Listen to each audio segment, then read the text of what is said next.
Hello साथीहरू, नमस्ते। म चाहिँ आज मेरो प्लान्टलाई पुरै रिपोर्टिङ गरेँ है। मल माटो सबै मिसाएँ अनि सबैलाई रिपोर्टिङ गरिदिएँ। अनि बेसार यो अलिअलि उस पनि हालिदिएँ है, के अरे खरानी हालेर सबैलाई थोरै मल पनि राखेर रिपोर्टिङ गरिदिएँ र यस्तो देखिएको छ। अहिले चाहिँ सफा देखेको छ यिनीहरू। अब भोलितिरबाट फ्रेस हुन थाल्छ यिनीहरू। यो अहिले नुगेको छ नि त, भोलिदेखि फेरि आफ्नै जग्गामा ठाडो हुन्छ यो। हेर्नुहोस् है के छ हो यिनीहरूको नाम। हजुरहरूलाई कुन कुन थाहा छ कमेन्ट गर्नु होला है। सबै भेराइटीको छ। यो पनि छ अनि यहाँ पिस लिली पनि छ। सबैलाई सारिदिएको छु मैले। अनि यता छ। अनि यो चाहिँ सकुलेन्ट हो है। सकुलेन्ट चाहिँ मसँग धेरै छैन तर एकदम राम्रो, यस्तो राम्रो देखिएको छ। यसलाई पनि चेन्ज गर्नुपर्ने, मैले भाँडा पुगेन त्यही भएर त्यसैमा राखिदिएँ। अनि यो छ यता, यो ब्रह्मकमल के भन्छ नि, यस्तो भएको छ मेरो। अस्ति एउटा मात्रै फुलेको थियो है, यो यहाँबाट फुलेको थियो अनि राति फुलेछ, राति ओइलाएछ कि साथीहरू। यस्तो छ। मैले चाहिँ धारामा ल्याएर यिनीहरूलाई सबैलाई सफा गरिदिएँ, वास गरिदिएँ। अनि यहाँ छ अर्को फेरि यो, यसलाई पनि मैले अर्को भाँडामा सार्नुपर्ने छ। यसलाई चाहिँ मैले पानीमा राखेको 4-5 दिन अगाडि, होइन 1 हप्ता भयो होला, पानीमा राखेको थियो। हेर्नु न, अलिअलि सानो सानो जरा निस्केछ कि यसको। यसलाई पनि अब म अर्को भाँडामा सार्न जाँदैछु। पहिला चाहिँ मैले यसलाई धोएँ है। यसको चाहिँ हेर्नु न, हजुरहरूलाई थाहा छ होला, यसको चाहिँ यो पात मात्रबाट पनि जरा आउँछ नि यताबाट। अनि यो एकदम मनपर्छ मलाई। अनि मेरो चाहिँ धेरै भयो कि बुस्सी भयो अनि बढ्नु उस भयो नि त, त्यही भएर चाहिँ मैले सबैलाई यसरी टुक्रा टुक्रा गरेर निकालिदिएँ। अब यसलाई चाहिँ म 2टा भाँडामा सार्छु। यस्तो छ है मेरो। यसको नाम चाहिँ आएन कि साथीहरू, हजुरहरूलाई नाम आउँछ भने यसो कमेन्ट गर्नु होला है। यस्तो छ।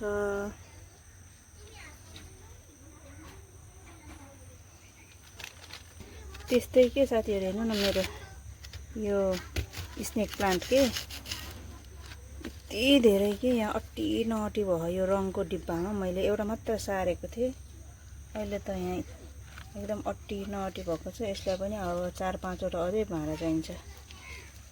यस्तो छ यसको अवस्था। प्लान्ट फेरि मलाई एकदमै मनपर्छ कि, स्याहार्न मनपर्छ। के भने भ्याउँदैन अनि यिनीहरूलाई केयर गर्न। अनि अर्को हेर्नु न, यो अर्को छ मसँग इन्डोर प्लान्ट।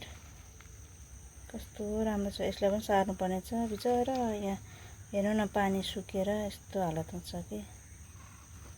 अनि एउटा यो भइहाल्यो होइन, यो त जताततै हुन्छ। माटो चाहिँ मैले यसरी, यो कमिला परेको रहेछ कि, सानो सानो कमिला रहेछ।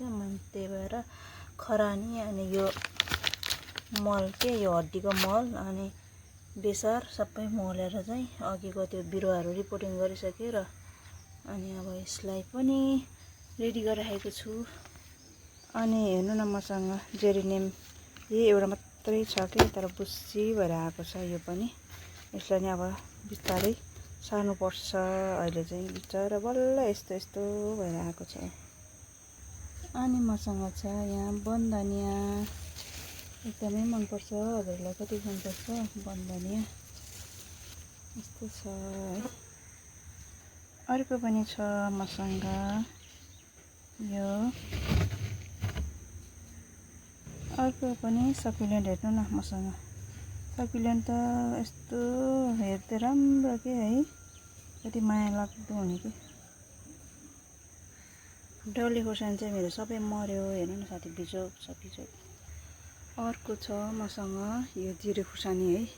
जिरे खुर्सानी चाहिँ राम्रो फलेको छ, देख्न सक्नुहुनेछ। एकदम राम्रो फलिरहेको छ है।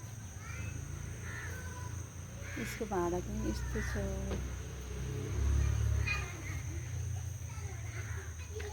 यहाँ छ बनधनिया है।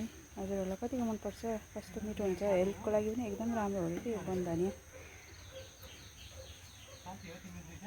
अनि मेरो यहाँ कागती हेर्नु न साथीहरू, धेरै फुलहरू फुल्छ अनि सबै मर्छन्, सबै झरिहाल्छ। तर यहाँ एउटा मात्र रहेको छ। अब चाहिँ हेर्नु न टनन्नै फुल, यो कोपिला लागेको छ अहिले त, देख्न सक्नुहुनेछ है।